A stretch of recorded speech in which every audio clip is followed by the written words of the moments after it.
दोस्तों, mirror TV network के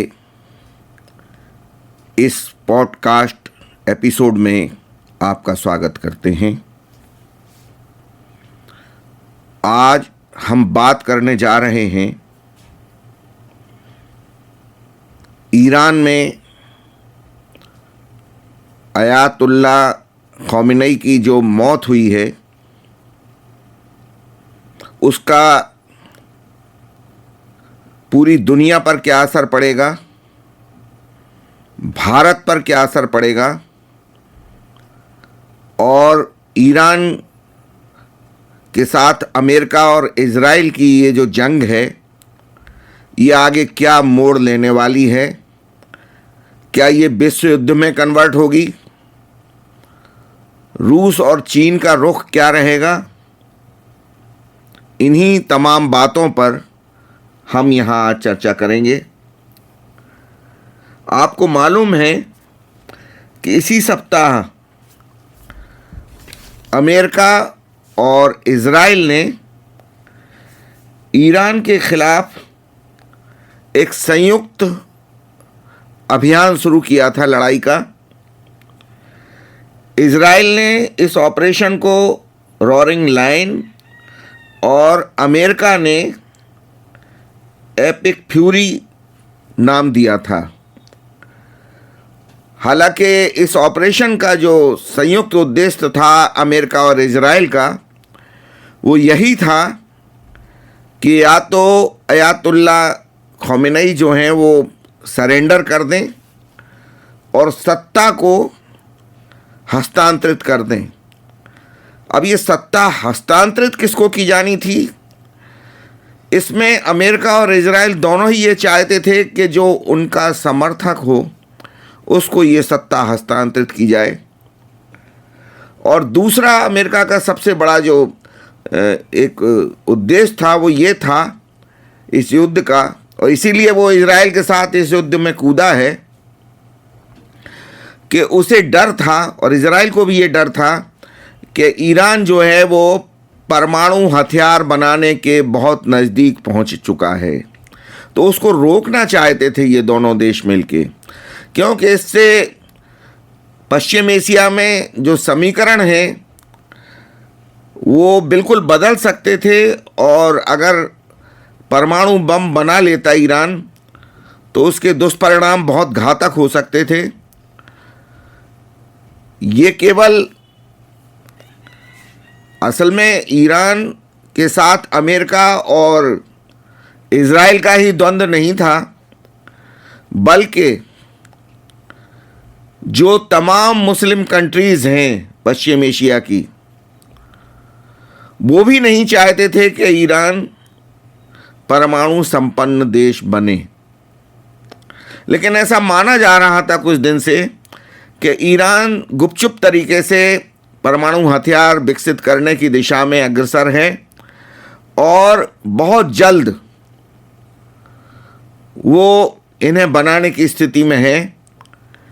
जब ये लड़ाई शुरू हुई, ये युद्ध शुरू हुआ ईरान के साथ अमेरिका और इजराइल का, तो ऐसा माना जा रहा था कि हफ्ते 10 दिन के अंदर ही उसकी पूरी तैयारी है ईरान की और वो परमाणु हथियारों को विकसित कर सकता था।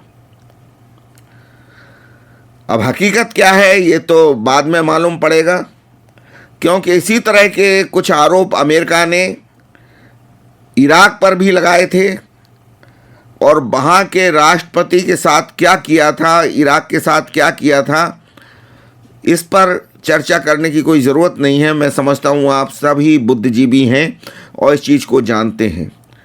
आगे क्या निकलेगा नतीजा इसका, आगे छानबीन जब होगी कि क्या वाकई ईरान परमाणु बम विकसित कर रहा था। और इस जो ये परमाणु बम ईरान के द्वारा बनाए जाने की बात है, इसमें अमेरिका 2 देशों को बड़े संदिग्ध नज़रिए से देख रहा था।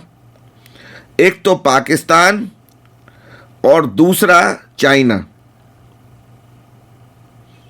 पाकिस्तान के बारे में पूरी दुनिया का ऐसा मानना है कि जो परमाणु बम बनाने की जो टेक्निक है पाकिस्तान ने चुराई थी, और वो अमेरिका से चुराई थी।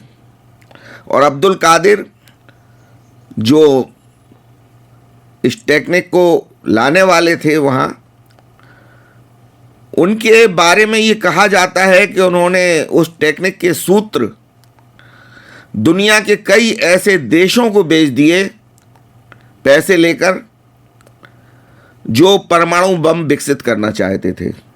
और इन्हीं में से एक ईरान भी था, इन्हीं में से एक उत्तर कोरिया भी है। क्योंकि पाकिस्तान आज नहीं, पिछले कई सालों से बड़े गंभीर आर्थिक संकटों से जूझ रहा है। ऊपरी तौर पर कुछ भी कहता रहे, उसे पैसे की दरकार है। तो ये कहा जा रहा है कि वो अपना कटोरा लेकर, वहाँ के सेना प्रमुख कोई भी रहे हों, जैसे वर्तमान में मुनीर हैं, और वहाँ के प्रधानमंत्री दुनिया के देशों का दौरा ही इसलिए करते थे कि वहाँ से कुछ पैसा बटोर के ला सकें। और दुनिया के देश, यहाँ तक कि सऊदी अरबिया भी उनके दौरों से कतराने लगा था, अमेरिका भी। क्योंकि जब भी वो कोई दौरा करते थे तो उसका वो खामियाजा उनको वो चाहते थे कि उनके देश में बड़ा विरोध होता था इसका कि अमेरिका की तरफ क्यों रुझान है पाकिस्तान का, लेकिन उन्हें पैसा मिलता था। यही सऊदी अरबिया का था। तो पैसा बटोरने के लिए वो कुछ भी कर सकते थे, अपनी परमाणु तकनीक भी बेच सकते थे, ऐसा माना जाता है। और ईरान ने शुरुआती सफलता वहीं से हासिल की, लेकिन बाद में चाइना ने, ऐसा माना जाता है कि ईरान की मदद की, क्योंकि अकेले ईरान की ये क्षमताएं नहीं थीं कि वो परमाणु हथियारों को विकसित कर सके, परमाणु बम बना सके। तो चाइना ने उसकी मदद की, क्योंकि चाइना और अमेरिका का जो टकराव है वो जग जाहिर है और आज से नहीं है, बरसों से है। तो वो चाहता था कि इस क्षेत्र में एक तो परमाणु संपन्न देश पाकिस्तान है, तो उसका रुख तो चीन की तरफ है ही, और चाइना ये मानता था कि अगर ईरान भी परमाणु बम बनाने में सफल हो जाता है तो जाहिर है कि चाइना की तरफ उसका रुझान रहेगा, क्योंकि उसी ने मदद की है उस कार्यक्रम में उसकी। अमेरिका कभी नहीं चाहता था ये कि ऐसा हो, और इजराइल भी नहीं चाहता था, क्योंकि इजराइल जो है वो इस्लामिक जो कंट्रीज़ हैं उनसे चारों तरफ से घिरा हुआ है, और कई बार कई इस्लामिक देशों ने इजराइल पर अटैक किए। हालांकि वो कभी कामयाब नहीं हो पाए, जीत इजराइल की हुई। उसकी एक बड़ी वजह यह है कि अमेरिका का समर्थन और रुख जो है वो हमेशा इजराइल की तरफ रहा है, आज भी है। और यही वजह है कि ये तय हो चुका था कि जब ऑपरेशन रोरिंग जो है इजराइल जब शुरू करेगा, तो पीछे से अमेरिका अपना एपिक फ्यूरी जो है वो अभियान छेड़ेगा, और दोनों देश मिलकर ईरान पर अटैक करेंगे। और यही हुआ। अब ये बिल्कुल स्पष्ट हो चुका है कि आयतुल्लाह खोमेनी की मौत हो चुकी है। हालांकि पहले ईरानी जो मीडिया है वो इसका खंडन कर रहा था। अमेरिका ने और इजराइल ने संयुक्त रूप से ये घोषणा की थी कि आयतुल्लाह खोमेनी अब इस दुनिया में नहीं है, उनको उनके घर को नष्ट कर दिया गया है और उसमें वो मारे गए हैं। लेकिन ईरानी मीडिया इसका खंडन कर रहा था, और उसने शुरू में तो ये भी कहा कि खोमेनी को बहुत पहले ही सुरक्षित स्थान पर पहुंचा दिया गया था। तो अमेरिका और इजराइल ने जो उनके घर पर जो अटैक किया उसका कोई फर्क उन पर नहीं पड़ा। लेकिन ये भी सही है कि ईरान एकदम, एक तो होता डिफेंसिव और एक ऑफेंसिव यानी आक्रामक। तो ईरान इस बार झुकने को तैयार नहीं था बिल्कुल, ना अमेरिका के सामने ना इजराइल के सामने। और उसने बिल्कुल स्पष्ट तौर पर यह कह दिया था कि हम मुकाबला करेंगे, और ये उसने किया भी। और मुकाबला ऐसा किया कि शुरुआती दौर में तो अमेरिका भी घबरा गया कि कई मुस्लिम कंट्रीज़ में अमेरिका ने ईरान के चारों तरफ जो मुस्लिम कंट्रीज़ हैं, जिनमें कतर है, दुबई है, सऊदी अरबिया है, ऐसे 11 एयरबेस अमेरिका ने बना रखे थे। और पाकिस्तान को भी एक तरह से उसने राजी कर रखा है कि अगर ज़रूरत पड़ती तो पाकिस्तान अपनी धरती और अपने एयरबेस अमेरिका को मुहैया कराने के लिए तैयार था। जबकि ईरान से उसके बहुत अच्छे संबंध रहे हैं पाकिस्तान के पहले, लेकिन पाकिस्तान एक ऐसा देश है कि जिस पर अब कोई भी भरोसा नहीं करता, और ईरान भी उस पर भरोसा बिल्कुल नहीं करता था, क्योंकि पिछला जो प्रकरण हुआ था, जो अमेरिका और इजराइल ने ईरान पर अटैक किया था, उसमें पाकिस्तान का रुख अमेरिका की तरफ था। हालांकि इजराइल की तरफ नहीं था, लेकिन जब अमेरिका की तरफ आप हैं तो जाहिर है कि इजराइल की तरफ भी माना जाएगा आपको। हालांकि पाकिस्तान ने आज तक इजराइल को एक देश के रूप में मान्यता नहीं दी है, ये बहुत बड़ी बात मैं आपको बता रहा हूँ। वो उनको देश ही नहीं मानता इजराइल को, लेकिन अमेरिका के प्रति वो 100 तरह से कृतज्ञ है। और अमेरिका ने जिस तरह से पश्चिम एशिया में समीकरणों को मोड़ा है पिछले दिनों, कई ऐसे देश जो इजराइल के बिल्कुल विरुद्ध थे, खिलाफ थे, उनको भी इजराइल के पाले में लाकर खड़ा कर दिया अमेरिका ने। ये उसका एक बहुत बड़ा कारनामा था जो उसने अंजाम दिया, और कोई बहुत बड़ी आश्चर्य की बात नहीं थी कि एक दिन पाकिस्तान को भी वो इजराइल से दोस्ती के लिए तैयार कर लेता, और ऐसा दिख भी रहा था, ऐसा हो भी रहा था।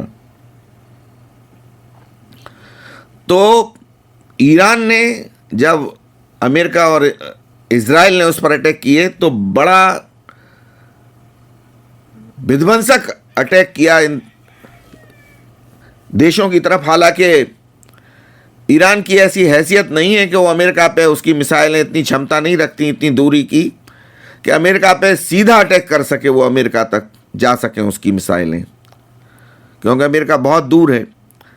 लेकिन अमेरिका के जो एयर बेस हैं और जो उसके वारशिप जो उसने लगा रखे हैं, और इस युद्ध के लिए ख़ास तौर से लगा, अब्राहम लिंकन को सबसे पहले वो लाया, फिर और कई जहाज़ों को लेके आया, तो वो ज़्यादातर जो थे वो ईरान के रेंज में आते थे उसके हमलों की, और ये उसने किया भी।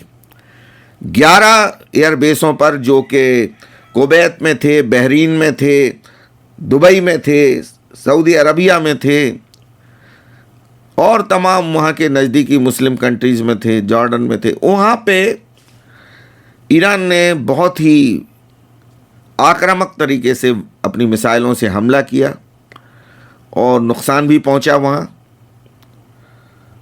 और ईरान ये कह रहा था अभी 2-3 दिन से कि ये तो एक ट्रेलर है, और जो मिसाइलें हमने फेंकी वो कवाड़ मिसाइलें हैं हमारी, अभी असली जो हमारे हथियार हैं वो अभी हमें सामने लाना बाकी है।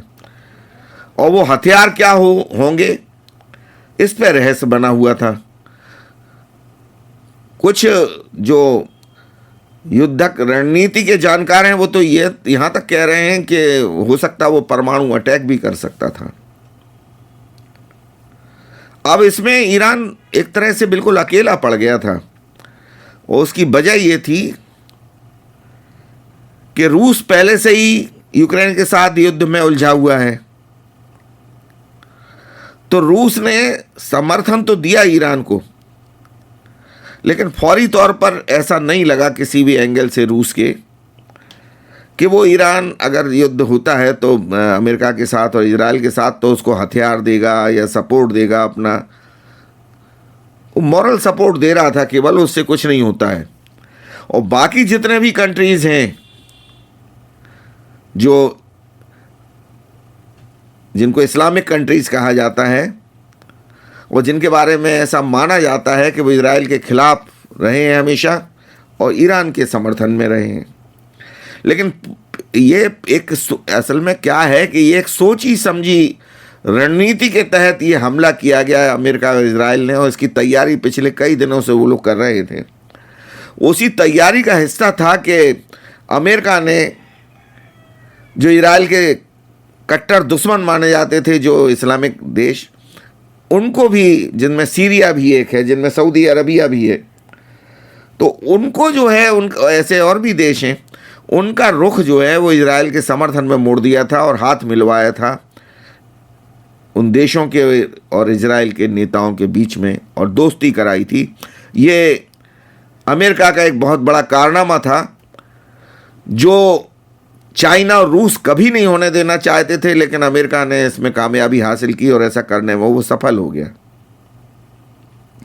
यही वजह है कि कई इस्लामिक कंट्रीज ने अमेरिका को अपने एयरबेस दिए, क्योंकि अमेरिका भी अपने देश से ईरान पर सीधा हमला करने की अगर कोशिश भी करता तो इतनी कामयाबी उसे नहीं मिलती। तो जाहिर है उसने चारों तरफ से ईरान को घेर रखा था, और उसमें जो इस्लामिक कंट्रीज़ भी हैं उसमें उनकी मदद की दरकार थी, और वो मदद उसे मिली, क्योंकि अमेरिका इतना पावरफुल है और हर तरह से वो लोभ लालच देकर भी और धमका कर भी लोगों को, देशों को जो वो चाहता है वो कराने की कोशिश करता है, और काफ़ी हद तक कामयाब रहता है वो। तो यही वजह थी कि इस्लामिक कंट्रीज इस बार ईरान का साथ नहीं दे रही थी। और एक वजह और भी है उसकी कि ईरान जो है वो एक शिया कंट्री है, और वहाँ रहने वाली जो आबादी है उसमें 85 से 90% तक की जो आबादी है वो शिया लोगों की है। और ये बाकी जितने भी इस्लामिक कंट्रीज हैं जो चारों तरफ उस पश्चिम एशिया में, वो ज़्यादातर सुन्नी हैं। और सुन्नी जो होते हैं, आप जानते हैं कि सुन्नी और शिया जो हैं उनमें एक बहुत लंबा टकराव है, और वो हर जगह है।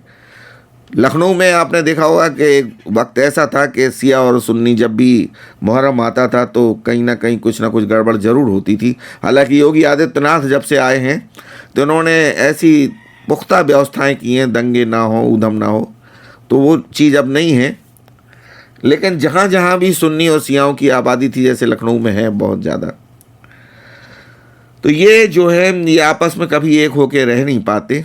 उनमें आपस में कुछ मजहबी विवाद भी हैं, और जो सुन्नी हजरात हैं उनमें से एक बड़ा वर्ग ऐसा है जो शिया मुसलमानों को मुसलमान मानते ही नहीं है। उनका ये कहना है कि इन्होंने कुरान में भी और हुजूर जो मोहम्मद साहब थे उनकी जो शिक्षाएं थी, उनके जो निर्देश थे, उनमें भी मनमाने तरीके से बदलाव किए हैं शिया हजरात ने। अब वो बदलाव क्या है वो टॉपिक हट जाएगा, लेकिन मैं बहुत शॉर्ट में आपको बता दूं कि सऊदी अरबिया जो है वो अपने आप को ये कहता है कि इस्लाम का उदय हमारे ही देश से हुआ और हम ही सच्चे मुस्लिम देश हैं, और हमारे आबादी जो है वो मुस्लिम मान्यताओं को मानती है। कुरान को हम उसी रूप में मानते हैं जिस रूप में वो अस्तित्व में आया था। एक लफ्ज़ भी कुरान में बदला नहीं गया है, और ये ज़्यादातर सुन्नी कंट्रीज मानते हैं। लेकिन उनका ऐसा मानना है, हालांकि शिया हजरात इससे इनकार करते हैं, कि उनका ऐसा मानना है कि इन्होंने मोहम्मद साहब की जो तालीम थी और जो हदीस हैं और कुरान में भी रद्दो बदल करने की कोशिश की है, या इसमें ऐसा करने में उनका योगदान है शिया हजरात का, तो इसलिए वो उनको नहीं मानते कि ये मुस्लिम है। हालांकि पिछले कुछ दिनों से इसमें कोई शक नहीं है कि ईरान एक मुस्लिम कंट्री है, और आयतुल्लाह ख़ोमेनी जो इस अभी हमले में मारे गए हैं वो शियाओं के सबसे बड़े नेता माने जाता है उनको, और केवल ईरान की बात नहीं है, पूरी दुनिया में जहाँ जहाँ शिया लोग हैं उनको अपना रहबर मानते रहे हैं, वो रहनुमा मानते रहे हैं। और 1989 के बाद से वो ईरान का एक तरह से नेतृत्व कर रहे थे मार्गदर्शक के रूप में। पहले राष्ट्रपति भी रहे और फिर वो उनका जो इसी नाम से जिनसे उन्होंने विरासत ली थी, खुमैनी साहब, उसको विरासत को उसी रूप में उन्होंने चलाया और एक इस्लामी क्रांति के जनक माने जाते हैं वो। हालांकि इसमें ईरान का बड़ा नुकसान हुआ। 1979 के पहले का जो ईरान है वो बहुत समृद्ध एक कंट्री उसको माना जाता है और लिबरल था, सभी तरह की आज़ादियाँ थी वहाँ पे। औरतें, लड़कियाँ बिना पर्दे के निकल सकती थीं, जैसे कि तमाम वेस्टर्न कंट्रीज़ में है और दुनिया के तमाम और देशों में है। लेकिन जब इस्लामिक क्रांति 1989 के बाद वहाँ लागू की गई तो बहुत पाबंदियाँ लगा दी गईं।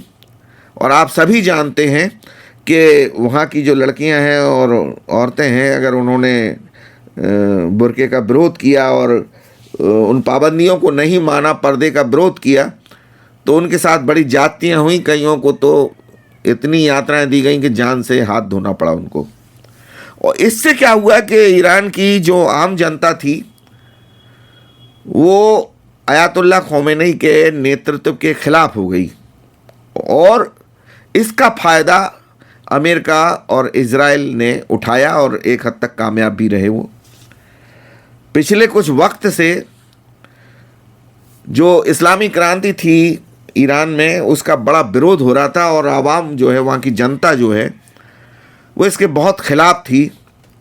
और खोमेनी को वो चाहते थे कि ये सत्ता छोड़ें और वहाँ पे लिबरल शासन लाया जाए ईरान में। खोमेनी इसके लिए तैयार नहीं थे। इसका फ़ायदा अमेरिका ने भी उठाया और इजराइल ने भी उठाया और वहाँ पर अमेरिका ने ये कहा था कि हम खोमेनी की सत्ता को उखाड़ फेंकेंगे और ये सत्ता हम वहाँ के जो विरोधी खेमे के जो लोग हैं उनको सौंप देंगे ताकि ये कट्टरता ख़त्म हो ईरान से। और यही वजह है कि जब उनको मार दिया गया खोमेनी को और उसकी पुष्टि खुद ईरान में भी जब हो गई तो कुछ बचा नहीं। ऐसा मान लिया गया कि अब वो इस दुनिया में नहीं है और हकीकत भी यही है। तो वहाँ की सड़कों पर, ईरान की सड़कों पर बड़ा जश्न मनाया गया। लोग नाच रहे थे, झूम रहे थे और ये मीडिया में आपने भी देखा होगा और अगर नहीं देखा होगा तो इसकी तस्वीरें और इसके वीडियो जब सामने आ रहे हैं एक करके तो आप देखेंगे। तो इससे ये पता पड़ता है कि खोमेनी का विरोध तो था ईरान में, लेकिन वहाँ की जो जनता थी, वहाँ के जो लोग थे, वो दो धड़ों में बटे हुए थे। ऐसा नहीं है पूरी तरह विरोध था। एक वर्ग ऐसा था, एक धड़ा ऐसा था कि जो खोमेनी को अपना पूरी तरह से समर्थन दे रहा था। और अमेरिका ने और इजराइल ने अभी जब इस हफ्ते जो हमला किया और इसके पहले भी जो हमला किया था, तो उसमें खोमेनी का साथ दे रही थी वहाँ की जनता। और ऐसे नारे भी वहाँ लग रहे थे अमेरिका के ख़िलाफ़ कि अमेरिका तेरी मौत हो, इजराइल तेरी मौत हो। तो जाहिर है कि वो लोग खोमेनी के समर्थक थे और खोमेनी ने ऐसे ही नहीं इस्लामिक क्रांति वहाँ पैदा की थी। वहाँ पे एक कट्टर वर्ग है शियाओं का जो चाहता था कि हाँ इस्लामिक रीत रिवाज और उसी तरह से शासन चलाया जाए, उसी तरह से जो जीवन शैली है लोगों की वो रहे, उसी तरह से पर्दा करें लोग और उसी तरह से नीतियाँ हैं उसको माना जाए। और वो लोग इसमें समर्थन कर रहे थे खोमेनी का। लेकिन जो नौजवान तबका है ख़ास तौर से वहाँ का, वो बहुत तगड़ा विरोध कर रहा था इसका, क्योंकि उन पर बहुत पाबंदियाँ लगाई गई। और जैसे हमने कहा कि 1979 से पहले ये जो संपन्नता थी, समृद्धि थी ईरान के अंदर, वो धीरे धीरे करके ख़त्म होती चली जा रही थी। और आज ईरान की स्थिति ये है कि वो आर्थिक रूप से बहुत कमज़ोर देश माना जाने लगा है। भले ही वो ऊपरी तौर पे कुछ भी कहे, क्योंकि युद्ध जब होता है और या युद्ध की आशंका किसी देश को होती है तो वो अपना रक्षा बजट बढ़ाता है और उससे और तमाम बजट में जो ज़रूरतें हैं देश के लोगों की वो उसे कटौती करना पड़ती है। ये ईरान में हो रहा था। तो वहाँ गरीबी की स्थिति थी, लोग बहुत परेशान थे, बहुत ही त्रस्त थे। तो एक तो इस मुफलिसी की स्थिति से, और दूसरा जो कट्टरता पैदा हो गई थी इस्लामिक क्रांति के बाद, तो वो सत्ता को बदलना चाहते थे, खोमनई को हटाना चाहते थे। वहाँ का एक धड़ा जो है, इसका अमेरिका और इजराइल ने फ़ायदा उठाया। और देखिए, ये जब बिल्कुल क्लियर हो गया कि अब खोमनई इस दुनिया में नहीं है, तो ट्रंप का मैं बयान आपको बताता हूँ। उन्होंने ये बयान दिया कि हमारी जो कार्रवाई थी, एक तो ईरान को परमाणु बम बनाने से रोकने के लिए थी, और दूसरा हम खोमनई की सत्ता के खिलाफ थे, क्योंकि ये आम जनता के साथ क्रूरता कर रहे थे और बहुत ज़्यादा कट्टरता की वजह से जनता त्रस्त हो चुकी थी इनसे, तो इनको हटाना था हमें। तो उसने राष्ट्रपति ट्रंप ने जो है, अमेरिका ने, उनका स्टेटमेंट ये आया कि जो हमारा टारगेट था वो लगभग आधा हमने पूरा कर लिया है। अब ईरान के जो सुरक्षा बल हैं, जो रेवोल्यूशनरी गार्ड हैं, वहाँ की जो सेना है, वो अपने हथियार डाल दें और हमें जो थोड़ा बहुत हमारा और जो रह गया है हमारे अभियान में जो बाकी करने को, क्यों खोमनई तो हमने मार ही दिया है उनको, तो हम अपने हिसाब की सत्ता वहाँ स्थापित करना चाहते हैं। तो उन्होंने कहा, ट्रंप ने, कि ईरानी जनता इस सत्ता को अपने हाथ में ले ले तो हम इस युद्ध को रोक देंगे। अब देखिए, आप खुल के कह रहे हैं वो। और बेंजामिन नेतन्याहू जो हैं, उन्होंने स्पष्ट तौर पे ये पहले ही कह दिया था। असल में शनिवार की सुबह ये घटनाक्रम हुआ था जब उनके घर को तबाह कर दिया था ईरान और इजराइल और अमेरिका के संयुक्त हमले में। और अब लगभग ऐसा माना जा रहा है, हालांकि अभी वहाँ के ईरान के मीडिया ने पूरी तरह इसकी पुष्टि नहीं की है, कि न केवल अयातुल्ला खोमेनी बल्कि उनका पूरा परिवार जो वहाँ सुरक्षित तरीके से अपने को सुरक्षित मान के वहाँ पनाह लिए होते उस घर में, तो उनके 2 भाई, उनका परिवार और इनका अपना बेटी, दामाद और परिवार। अब एक इनका जो बेटा है वो जिसको ये अपना उत्तराधिकारी बनाना चाहते थे, उसका अभी स्पष्ट तौर पे तो नहीं आ रहा, लेकिन ऐसा माना जा रहा है कि वो भी इस हमले में मारा गया है। तो वहाँ नेतृत्व विहीनता की स्थिति पैदा हो गई है ईरान में। अब नेतृत्व कौन करेगा? क्योंकि ऐसा माना जा रहा था कि अगर उनको कुछ होगा तो उनका बेटा आएगा नेतृत्व के लिए, और ये उन्होंने घोषित भी कर रखा था खोमेनी ने पहले, कुछ दिन पहले, लेकिन अभी तक तो कोई नहीं आया। तो अगर नेतृत्व विहीनता की स्थिति अगर पैदा होती है ईरान में, तो ये उसके लिए सबसे बुरी बात है, और इसका फायदा पूरी तरह से अमेरिका को और इजराइल को मिलने वाला है। अच्छा, इसमें क्या है कि 40 के करीब, कम से कम ऐसा माना जा रहा है कि 40 के करीब रेवोल्यूशनरी गार्ड्स कमांडर भी मारे गए हैं, और तमाम परमाणु वैज्ञानिक भी मारे गए हैं इस हमले में, क्योंकि ये बड़ा टारगेटेड हमला था अमेरिका और इजराइल का। अब आप सोचते होंगे कि इतना ऐसा टारगेटेड हमला कैसे करने में कामयाब हो गए अमेरिका और इजराइल के उनका पूरा परिवार ख़त्म कर दिया, और परमाणु वैज्ञानिकों को भी, कुछ जो प्रमुख वैज्ञानिक थे उनको भी मार दिया, और 40 के करीब जो प्रमुख इनके रिवोल्यूशनरी गार्ड से जो कमांड देते थे सेना को, उनको भी मार दिया। तो इसके पीछे की जो वजह है मैं आपको बता दूं कि इजराइल की जो जासूसी जो संस्था है मोसाद, वो बहुत आगे है इस मामले में, और बहुत दिन से लगी हुई थी, और उसने ये पता करके रखा हुआ था कि अगर ऐसी स्थितियां पैदा होती हैं तो ये ख़ामेनी अपने आप को कहाँ कहाँ छुपा सकते हैं। और ईरान के जो रेवोल्यूशनरी गार्ड्स हैं उनके कुछ ऐसे उसमें सदस्य थे जिनको इजराइल ने अपनी तरफ मिला रखा था। और पिछला जो हमला अमेरिका ने इजराइल ने जो किया था ईरान के ऊपर, तो ईरान ने उसके बाद ढूंढ कर ऐसे कुछ गद्दार उनको कहा था, और ये कहा था कि इजराइल को ये रिपोर्ट करते थे और हमारी गुप्त सूचनाएं देते थे, अमेरिका को रिपोर्ट करते थे, तो उन्हें सूली पे चढ़ाया गया, फांसी पे चढ़ाया गया, जेलों में डाला गया। लेकिन उससे रुका नहीं वो सिलसिला, क्योंकि उनसे एक तो वो त्रस्त थे कुछ लोग, उनमें वो लोग थे, दूसरा इजराइल की तरफ से जो लोभ लालच उनको दी गई थी वो थे। और अमेरिका की तरफ से भी ये कहा गया था कि अगर आपको खतरा महसूस होगा तो हम आपको अपने देश में पनाह देंगे, आप हमारे यहाँ के रहिए और हम सारी सुख सुविधाएं आपको देंगे।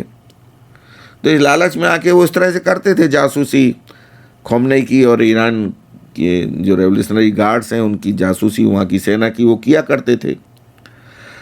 और ये बहुत इजराइल ने इसमें बहुत सफलता हासिल की थी, और यही वजह है कि वो इतनी सटीक जानकारियां उन्होंने दी इजराइल को कि उसकी मदद से अमेरिका और इजराइल ने मिलकर ये हमला किया और पूरे परिवार को ख़त्म कर दिया, 40 से ज़्यादा रिवोल्यूशनरी गार्ड्स को ख़त्म कर दिया, और परमाणु वैज्ञानिकों को भी कुछ ख़त्म कर दिया जिनके बारे में ये अंदेशा था कि यही उसकी रहनुमाई कर रहे थे उसके परमाणु कार्यक्रम की, ईरान के। तो अब आप इस बात को, मैं समझता हूं कि बिल्कुल क्लियर हो चुकी है ये बात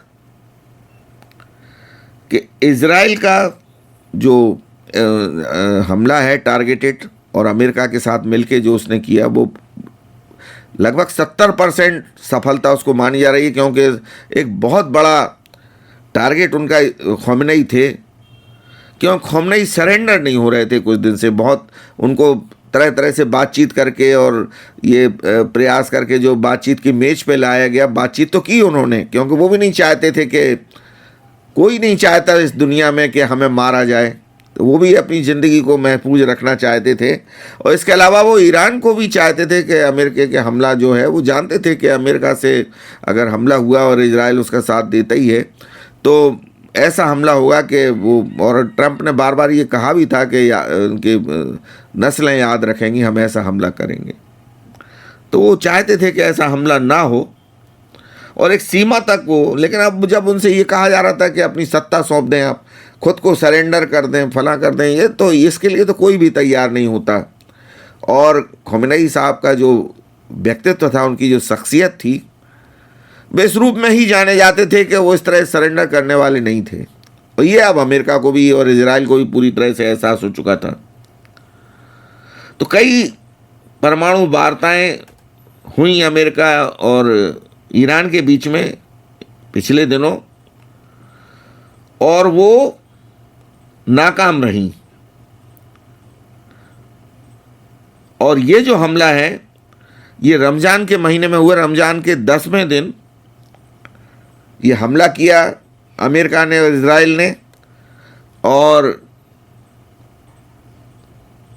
उनके घर को तबाह किया ख़ामेनी के, और उनके परिवार को तबाह किया, और वहाँ के तमाम जो टॉप लीडर्स थे, जो परमाणु हथियारों के विकास में योगदान जिनका था, उनको भी मार दिया। और ये पहली बार नहीं किया अमेरिका ने और इजराइल ने मिलके, ये इजराइल की जो गुप्त सूचनाओं के आधार पर अमेरिका पहले भी कर चुका है, उनके कुछ टॉप लीडर्स को पहले भी मार चुका है वो। और अमेरिका सक्षम है, उनके पास टारगेटेड इस तरह की मिसाइलें हैं, सक्षम तो इजराइल भी है। और इजराइल और अमेरिका की बात क्यों की जाए, सक्षम तो अब हिंदुस्तान भी है। हिंदुस्तान ने जो ऑपरेशन सिंदूर में जो टारगेटेड हमले पाकिस्तान के ऊपर किए, उससे दुनिया अबाक रह गई, और पाकिस्तान भी नहीं जानता था कि इस तरह से करेंगे ये।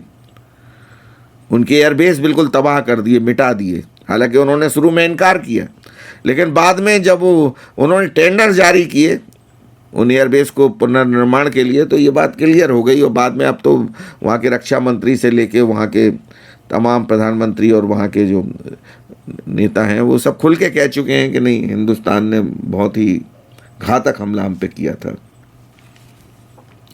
तो ये जो हमला किया अमेरिका ने, 14 सैन्य ठिकाने उसके इस समय मौजूद हैं, एयरबेस जो हैं, उन सभी का इस्तेमाल किया। जो शनिवार को जो टारगेटेड हमला किया ईरान के ऊपर, ख़ासतौर से खोमेनी के ऊपर, जिसको हम कहेंगे कि ये हमला खोमेनी के ऊपर था, क्योंकि अमेरिका और इजराइल अच्छी तरह जानते थे कि अगर खोमेनी का अंत हो गया तो उनके टारगेट का एक बड़ा हिस्सा अचीव माना जाएगा, और यही हुआ भी है। तो ईरान पर युद्धपोतों से मिसाइल और ड्रोन हमले किए अमेरिका और इजराइल ने, और बहुत ज़बरदस्त हमले किए, जिसमें खोमेनी का जो आवास था वो तबाह हो गया। सैन्य ठिकाने कई जो प्रमुख थे वो तबाह हो गए। ईरान के जो मिसाइल प्रतिष्ठान थे वो तबाह हो गए, और वहाँ का जो रणनीतिक बुनियादी ढांचा जो था वो तबाह हो गया। और यही मकसद भी था अमेरिका और इजराइल का। वो चाहते थे कि इस तरह से कमर तोड़ दी जाए ईरान की, कि अब वो आगे कोई हमला, बहुत बड़ा हमला करने की स्थिति में ना रहे। क्यों, जिस तरह से वो धमकी दे रहा था ईरान कि हम मिटा देंगे इजराइल को, नक्शे से मिटा देंगे। अमेरिका को डायरेक्ट तो नहीं जा सकता था वो, लेकिन जितने एयरबेस थे और जितना उनके जो युद्धपोत थे वो कहते हैं हम इनको भी मिटा देंगे। और ये शुरुआत कर दी थी ईरान ने। तो ये जो परमाणु क्षमता विकसित करने के जो आरोप अमेरिका के द्वारा लगाए जा रहे थे, इस हमले के बाद ऐसा माना जा रहा है कि काफ़ी हद तक वो क्षमताएं ईरान की ख़त्म कर दी हैं अमेरिका और इजराइल ने। और पिछले हमले में भी अमेरिका ने यही दावा किया था कि हमने क्षमताएं ख़त्म कर दी। हालांकि ईरान ने कहा था कि नहीं, हमने तो अपने परमाणु यूरेनियम और तमाम अपने जो साजो सामान थे वो हटा दिए थे पहले ही। अब ये आज भी क्लियर नहीं हो पा रहा कि ईरान सही बोल रहा था, अमेरिका कह रहा था नहीं हमने तबाह कर दिए, इजराइल कह रहा था तबाह कर दिए, वो कह रहे थे हमने हटा लिए समय रहते। तो वो जो भी है, लेकिन इस हमले के बाद पश्चिम एशिया में एक महासंग्राम की स्थिति पैदा हो गई है। अब कोई इसमें दो राय नहीं है कि कोई भी जो इस्लामिक कंट्री हैं इस एरिया की, वो ईरान को साथ देने के लिए तैयार नहीं थी, और अमेरिका का उन्होंने सपोर्ट किया। इसीलिए तो अमेरिका ने अपने एयरबेस वहाँ बनाए, तो इसीलिए ईरान ने उन अपने इस्लामिक कंट्रीज़ को टारगेट भी किया और वहाँ ज़बरदस्त हमले किए मिसाइलों से 2-3 दिन में पिछले। और इन हमलों में Jordan, Saudi Arab, Bahrain, UAE, Abu Dhabi, Dubai, ये तमाम ऐसे देश थे जिनको ईरान उन पे हमले टारगेटेड करते हुए भूल गया कि ये भी हमारे ही भाई हैं, ये भी इस्लाम को मानने वाले लोग हैं। भले ही इनमें से 90% जो लोग थे, वो देश थे, वो सुन्नी इस्लाम को मानते थे, लेकिन जब बात इस्लाम की आती है, इस्लाम खतरे में है की बात आती है, तो ये अक्सर देखा गया है कि शिया भाई भी जो है वो सुन्नी मुसलमानों का साथ देते हैं, और सुन्नी मुसलमान जो है वो शिया भाइयों का साथ देते हैं। ये अक्सर होता आया है। अब आप देखिए कि हमास का इसकी जो इजराइल जो इतना आक्रामक हुआ ईरान के प्रति, ये क्यों हुआ? इजराइल ने पिछले दिनों गाजा में जो कुछ किया, और ख़ास तौर से हमास के ख़िलाफ़ जो कुछ किया, जिस तरह से हमास ने उसकी सीमाओं में घुसकर आतंकी हमले किए और उनको किडनैप किया इजराइलियों को, उसके बाद ये जो हमास और गाजा में जो इजराइल का जो विध्वंसक कार्रवाइयाँ हुई, वो सब जानते हैं आप, उसके बारे में बताने की ज़रूरत नहीं है। तो उसमें हमास का साथ जो है वो ईरान ने दिया। अब हमास जो है वो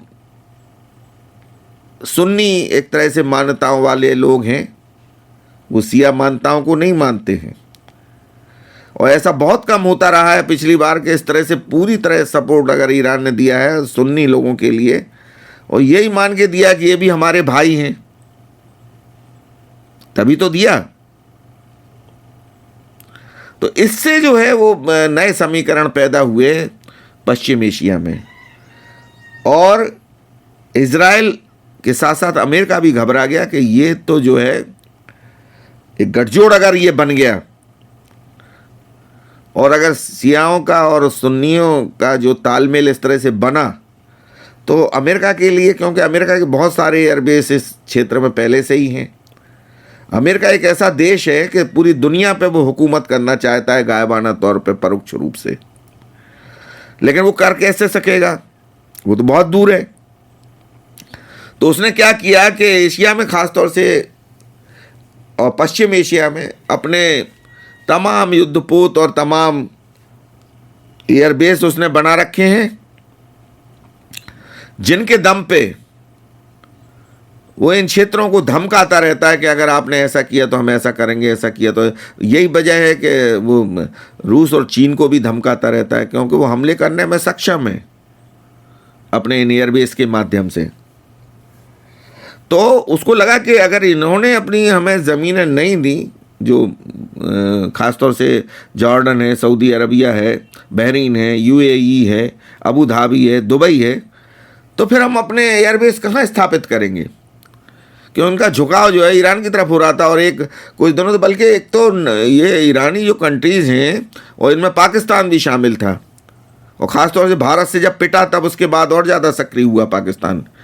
तो इन लोगों ने जो एक नाटो जो एक संगठन है, यूरोपियन कंट्रीज उसमें और अमेरिका भी है, और नाटो का ऐसा मानना है कि जितने भी उसके देश हैं, लगभग 21 देश हैं, उसमें तो ऐसा माना जाता है कि अगर किसी भी देश पर किसी और कंट्री ने जो नाटो का सदस्य नहीं है उस पर हमला करता है, तो नाटो के पूरा समूह जितना है वो सभी 21 के 21 देश उस पर हमला कर देंगे।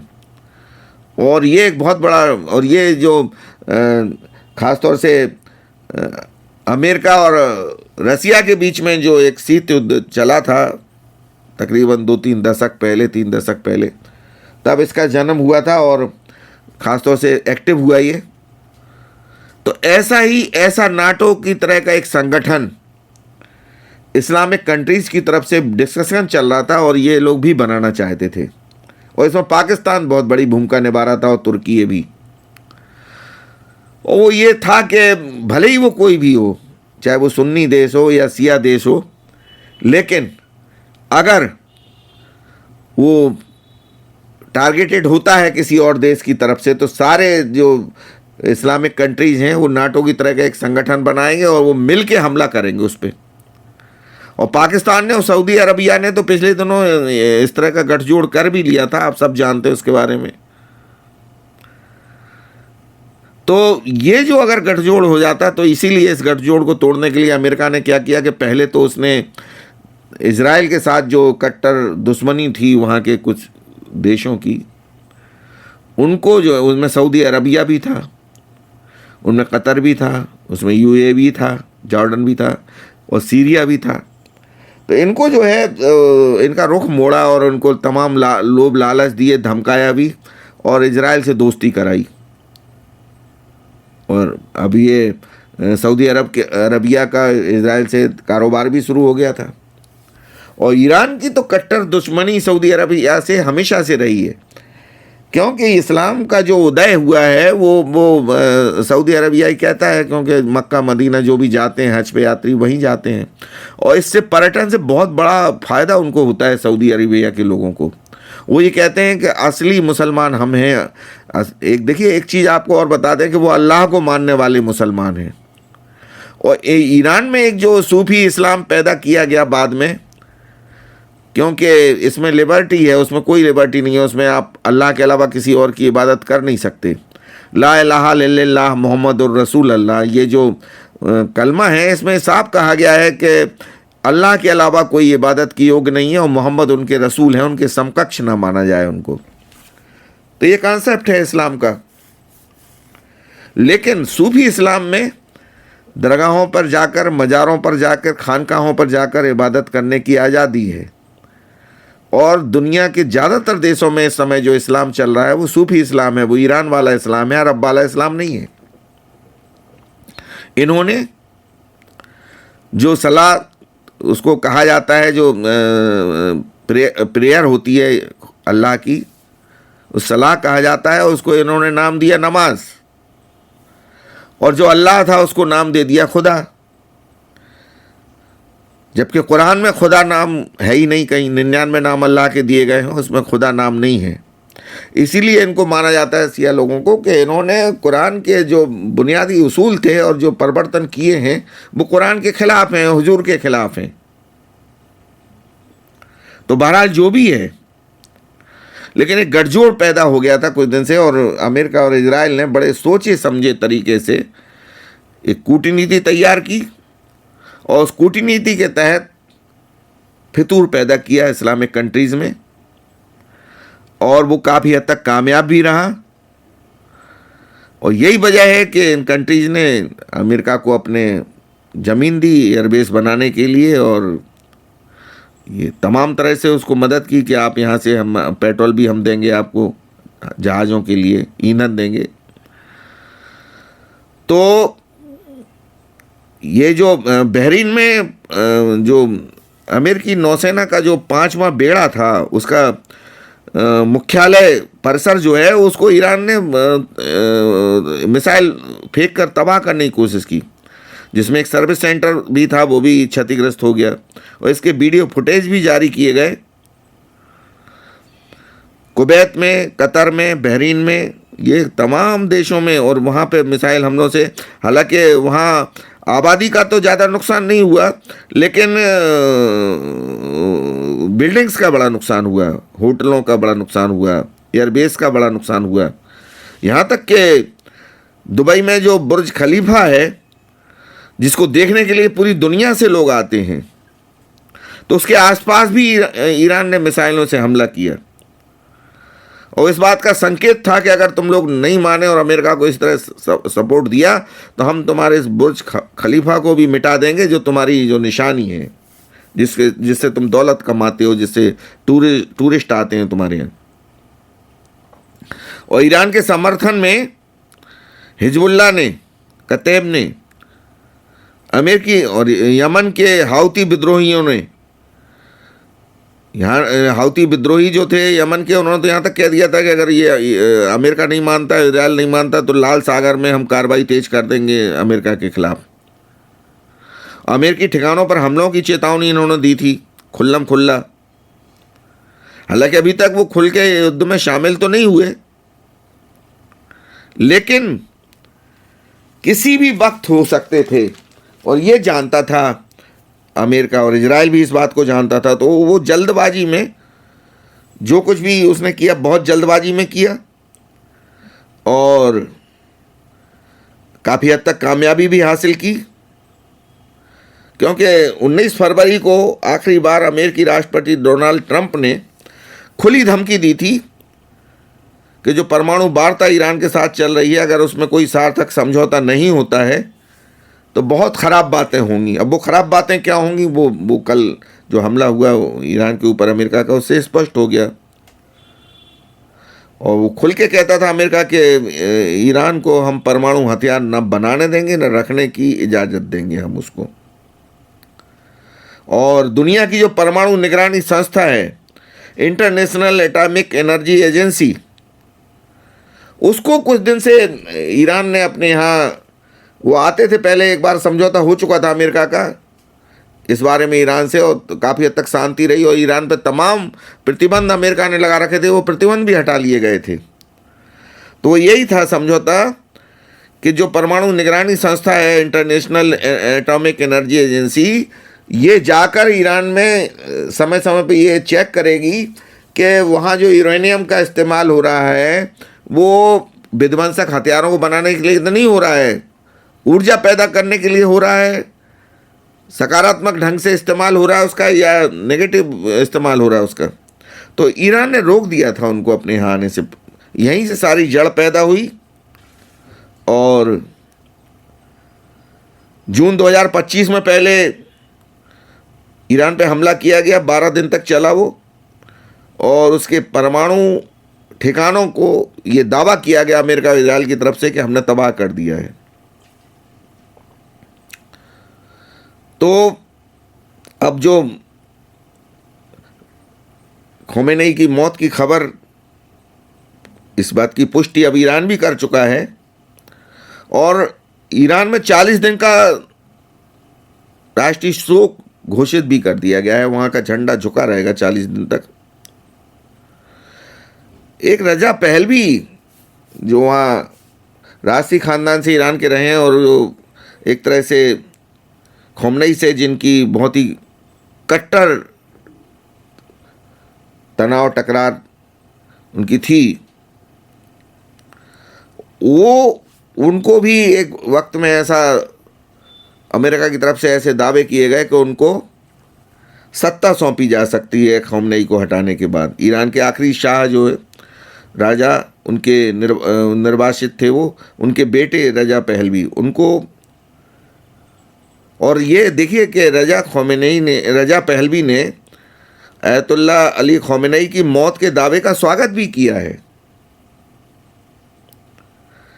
अब होने को तो कुछ भी हो सकता है। देखिए, कभी किसी ने सोचा था कि बीएनएस जो तारिक साहब जो हैं वो बांग्लादेश के इस तरह से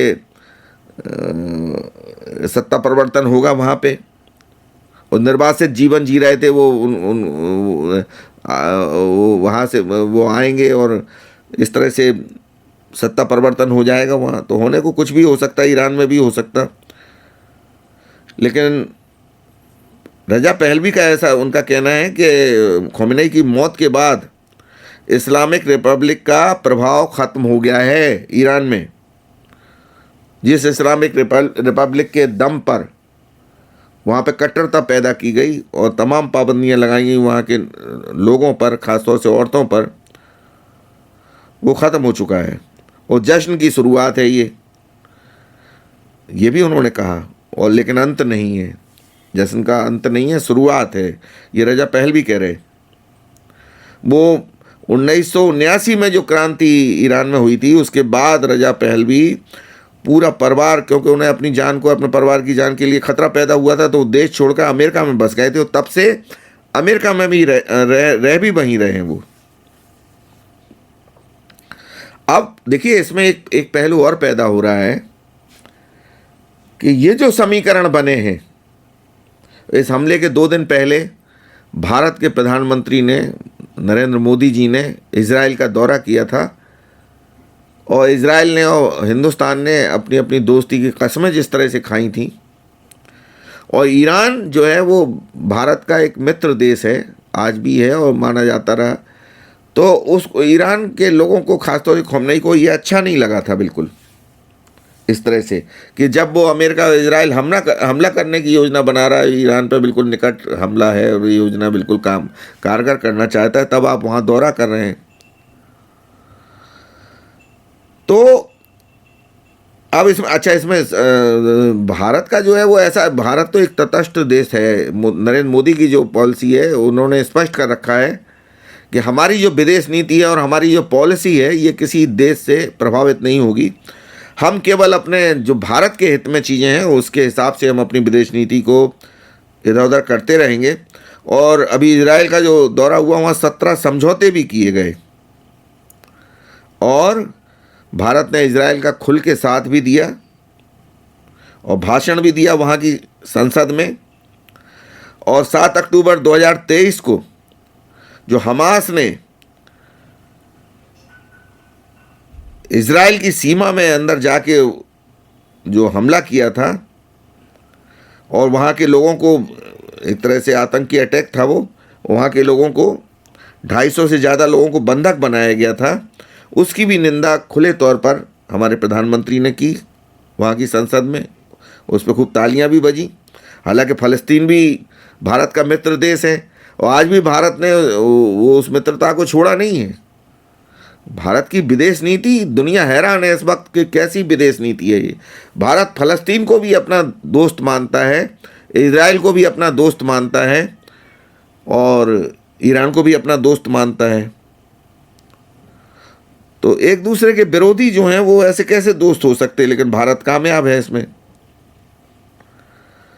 तो अब देखिए, सबसे बड़ी जो चीज़ है, ये सबसे बड़ा जो असर पड़ेगा वो तेल पे पड़ेगा, क्योंकि इधर तो अमेरिका ने पाबंदियां तमाम लगा रखी हैं कि आप रूस से तेल नहीं लेंगे, तभी हम आपसे समझौता करेंगे, टैरिफ का जो समझौता है।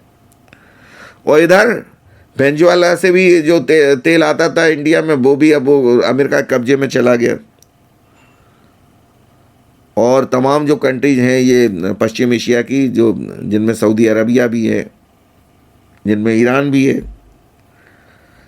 और भी देश हैं, तो यहाँ से जो तेल आता था और वो हॉर्मुज़ जो स्टेट रूट है, वो दुनिया भर में तेल की आपूर्ति का जो खास जो मार्ग है, एक प्रमुख रास्ता है वो, तो वो प्रभावित हो जाएगा। और निश्चित तौर से तेल आपूर्ति पे जब असर होगा तो हमारी अर्थव्यवस्था पर भी असर होगा, क्योंकि हम अपना ज़रूरत का 80-90% तेल जो है वो हम खरीदते हैं, आयात करते हैं, उसका हमारे तो होता नहीं। और दूसरी बात यह है कि ये जो युद्ध हुआ, हालांकि हिंदुस्तान ने ये चेतावनी पहले ही जारी कर दी थी अपने लोगों के लिए, जो भी साधन मिले आप वहाँ से आएँ, वापस आ जाएं, लेकिन इसके बावजूद अभी बहुत लोग फंसे हुए हैं वहाँ पे। और ईरान में, इजराइल में, दोनों जगह फंसे हुए हैं। अब स्थिति यह है कि अंतर्राष्ट्रीय विमान सेवाएं बुरी तरह से बाधित हो चुकी हैं। दुबई इंटरनेशनल एयरपोर्ट भी बंद हो चुका है। और यही वजह है कि उन जो हमारे देश के जो लोग फंसे हुए हैं वहाँ पे, और जो बार बार चेतावनियों के बावजूद वो वहाँ से नहीं निकल पाए, उनको वापस कैसे लाया जाए। तो उड्डयन सेक्टर पर जो इसका असर होगा, उसके लिए भारत बहुत सचेत है, जागरूक है। इसकी लगातार बैठकें चल रही हैं। एयर इंडिया की जो है वो, और इंडिगो की, दुबई, दोहा, अबू धाबी, रियाद, जेद्दा वगैरह जितनी उड़ानें जाती थीं एयर इंडिया की और इंडिगो की, उसमें से तकरीबन 85%, 85% उड़ानें रद्द हो चुकी हैं। और तकरीबन ऐसा एक अनुमान के अनुसार माना जा रहा है कि खाड़ी में अभी भी 90 लाख लगभग भारतीय जो हैं वो फंसे हुए हैं। उनको वापस लाना, उनकी सुरक्षा भारत की प्राथमिकता है। चाबहार जो ईरान का बंदरगाह है, वो एक समझौता हुआ था ईरान के साथ, वो भारत को डेवलप करने के लिए ईरान ने अधिकार दे दिए थे, लेकिन जो तकरारें चल रही हैं उससे वो अब ईरान पर तमाम पाबंदियां लगाई अमेरिका ने, और उसके बाद जो है वो चाबहार का समझौता भी अभी खटाई में पड़ा हुआ है। तो कुल मिला के स्थिति ये है कि निश्चित तौर से भारत की बात नहीं है, ईरान पर ये जो हमला हुआ है, इससे दुनिया दो खेमों में बढ़ चुकी है। और यही वजह है कि विश्व युद्ध का खतरा भी, तीसरे विश्व युद्ध का खतरा पैदा हो गया है। इससे रूस और चीन जो हैं वो ईरान की तरफ हैं खुल के। फ्रांस, ब्रिटेन, जर्मनी और सऊदी अरबिया, ये इन्होंने, ईरान ने जो पलटवार किया, भले ही एयरबेस को मिटाने के लिए किया अमेरिका के लिए, उसकी निंदा की इन देशों ने। और ऑस्ट्रेलिया, कनाडा, ये दो ऐसे देश हैं जिन्होंने ईरान पे जो इजराइल और अमेरिका के खुले हमले हुए हैं उनका समर्थन किया है खुले तौर पर। तो जाहिर है कि दुनिया दो देशों में अब बढ़ चुकी है। और आगे क्या रुख लेगा ये युद्ध, वो कब तक चलेगा, कितना लंबा खिंचेगा? यूरोपीय जो कंट्रीज हैं, यूरोपियन कंट्रीज में ब्रिटेन है, फ्रांस है, जर्मनी है, तो इनका ये मानना है और इन्होंने अमेरिका से कहा भी है कि आप ईरान के साथ, अब चूंकि खोमेनी अब नहीं है, तो नए सिरे से वार्ताओं को फिर से शुरू करें आप, ताकि ये युद्ध की स्थिति खत्म हो जाए। और पाकिस्तान की स्थिति बड़ी अजीब हो गई है इस पूरे घटनाक्रम में। हालांकि पाक के विदेश मंत्री ने ईरान पे हमलों की निंदा की है, लेकिन खुल के जो है वो ईरान का साथ देने की हिम्मत नहीं दिखा सका पाकिस्तान, और अमेरिका की तरफ उसका रुझान रहा। अभी पिछली बार जो मुनीर, उनके जो सेना प्रमुख हैं, जब वो अमेरिका गए तो अमेरिका ने ऐसा माना जा रहा है, वो गुप्त उनकी वार्ताएं हुई ट्रंप के साथ, उन्होंने कहा कि अगर ईरान पे पिछला जो हमला हुआ था जून 25 में, उन्होंने कहा था कि हमें आपकी धरती, आप एयरबेस आपके चाहिए पड़ेंगे, तो उन्होंने कहा हम देंगे आपको, लेकिन बदले में भी हमें कुछ चाहिए। वो तो सौदेबाज देश है पाकिस्तान, तो वो जो सौदेबाजियाँ हुई, लेकिन इसकी खबरें जब छन के अगर ईरान तक आई तो वो, अच्छा एक बात और भी है कि ईरान जो है ब्रिक्स का भी सदस्य है, और ब्रिक्स की जो अध्यक्षता है वो भारत के पास है इस साल। तो अब वो ब्रिक्स का जो भविष्य है वो क्या होगा, ईरान उसमें शामिल होगा कि नहीं होगा, ये भी एक बड़ी चीज़ है, क्योंकि एक महत्वपूर्ण मेंबर है वो, और भारत का ईरान के साथ काफ़ी कारोबार है और बहुत अच्छे संबंध रहे हैं। तो ऐसा लगता तो नहीं है कि भारत जो है वो इन संबंधों को एकदम से ख़त्म करेगा, और ऐसा भी नहीं लगता कि ईरान के प्रति सॉफ्ट कॉर्नर इस तरह से दिखाएगा कि अमेरिका के साथ अपने संबंधों में दूरी बढ़ जाए, जिससे ऐसा भी नहीं करेगा वो, क्योंकि नरेंद्र मोदी की जो विदेश नीति है बहुत सोच समझ के बनाई जाती है, और बहुत समीक्षाएं होती हैं विदेश नीति के फैसलों की, उसके बाद कोई स्टेप लेता है भारत। लेकिन इतना तय है कि ये जो बढ़ने वाली है, ये जो पैदा हो रही है जो स्थितियां, बहुत ख़राब होने वाली हैं। और ये जो पीएम ने, प्रधानमंत्री ने हमारे जो दौरा किया था इजराइल का, इसमें ख़ास तौर से मुस्लिम कंट्रीज़ और ईरान के जो सत्ता में बैठे लोग हैं और उनके आवाम के लोग हैं, जनता है, वो कहते हैं कि ये टाइमिंग बहुत गलत थी नरेंद्र मोदी के, इस समय वो नहीं जाना चाहिए था जब इस तरह की स्थिति पैदा हो रही थी। तो अब ये जो एक खटास पैदा हो गई है दोनों देशों के संबंध में, तो इससे आगे बहुत फर्क पड़ने वाला है, क्योंकि ईरान के समर्थन में रूस भी है और चाइना भी है, और ईरान खुद भी ब्रिक्स का मेंबर है, और रूस और चाइना भी मेंबर हैं।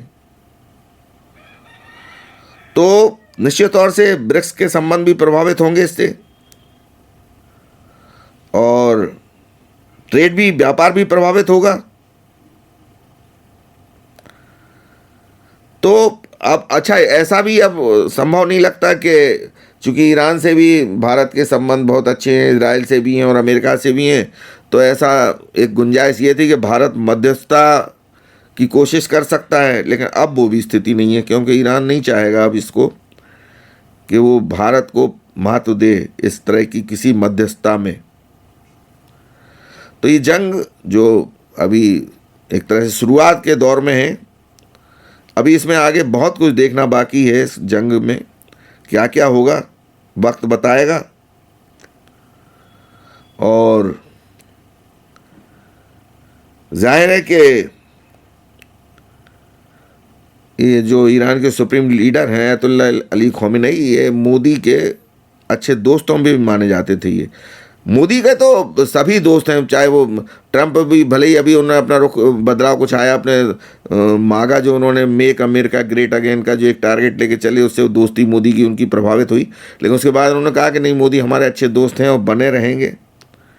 हर देश का जो सर्वोच्च नेता होता है वो इस वक्त मोदी जी की स्थिति यह है कि उनकी दोस्ती के प्रति लालायित रहता है। वो गर्व महसूस करता है कि मोदी हमारे मित्र हैं, चाहे इजराइल के राष्ट्रपति हों। तो ये खोमेनी साहब की भी स्थिति ये थी कि वो मोदी से बड़े अच्छे उनके ताल्लुकात थे और अब आगे रहेंगे। ईरान के खोमेनी तो अब है नहीं और ईरान के साथ ताल्लुकात पर निश्चित तौर से असर पड़ेगा इसका। 86 ईयर्स ओल्ड थे हमारे ईरान के जो सर्वोच्च नेता हैं खोमेनी। तो एक इतने उम्र का नेता और वो ईरान का प्रमुख सलाहकार, एक तरह से उसी की जो राष्ट्रपति हैं, जो भी वहाँ की सत्ता है वो उसी हिसाब चलती थी, जो नीतियाँ ये बनाते थे खोमेनी साहब। तो जाहिर है कि अब वो फर्क तो पड़ेगा उनके। अच्छा, इतने ओल्ड एज में वो कई वहाँ के ईरान के कुछ लोग हैं वो जो विरोध कर रहे थे उनका, और जो अब नाच रहे हैं, जश्न मना रहे हैं उनके मारे जाने पर, वो ये भी कहते थे कि अब इनका 86 में दिमाग सही से काम करता नहीं था और विवेक से ये फैसले नहीं लेते थे और इनको हम ढो रहे हैं, इनको हटाइए आप। अमेरिका का साथ दिया और यही वजह है कि अमेरिका ने जब हमला किया ईरान के ऊपर तो वो हमला कुछ ईरान के ऐसा एक धड़ा भी था कि जिसने ये माना कि ये हमला ईरान के खिलाफ नहीं है बल्कि खोमेनी के खिलाफ है, खोमेनी की सत्ता को हटाने के खिलाफ है। और ये काफ़ी हद तक सही भी था। और जो अब ट्रंप ने कह भी दिया है कि अगर ईरान की सेना अगर अपने हथियार डालती है तो हम युद्ध रोक देंगे। तो जो भी है, लेकिन भारत की स्थिति इसमें बड़ी अजीब हो गई है और वक्त बताएगा कि हमारा देश, हमारे प्रधानमंत्री क्या रुख अपनाएंगे आगे। लेकिन कभी कभी मसले ऐसे उलझ जाते हैं कि इतना आसान नहीं लगता है समाधान। यहाँ ईरान है, वहाँ इजराइल है, दोनों ही भारत के मित्र देश हैं और अमेरिका भी अपने आप को भारत का मित्र देश कहता है। हालांकि जो उसने कारनामे इधर अंजाम दिए हैं और मोदी जी के प्रति जो अनाप शनाप बोला है ट्रंप ने, वो बात नहीं है उनकी मित्रता में अमेरिका की और भारत की। लेकिन अभी फिर से उन्होंने दोहराया, बार बार दोहरा रहे हैं कि हम मोदी हमारे मित्र हैं, मोदी हमारे मित्र हैं। तो अमेरिका से लड़ना तो कभी हिंदुस्तान भी नहीं चाहेगा, वो प्रो अमेरिका नीति कभी नहीं अपनाएगा। तो अब क्या करेगा वो हिंदुस्तान, ये भी एक बड़ा सवाल है। तो दोस्तों, आज के इस एपिसोड में हमने आपको वो तमाम जानकारियां दी जो खोमेनी की मौत के बाद आप जानना चाहते थे। जिन चीज़ों को हमने कोशिश ये की है कि वो पहलू उठाएं हम अपने इस पॉडकास्ट में जो आप जानना चाहते थे। कैसा लगा आपको ये एपिसोड?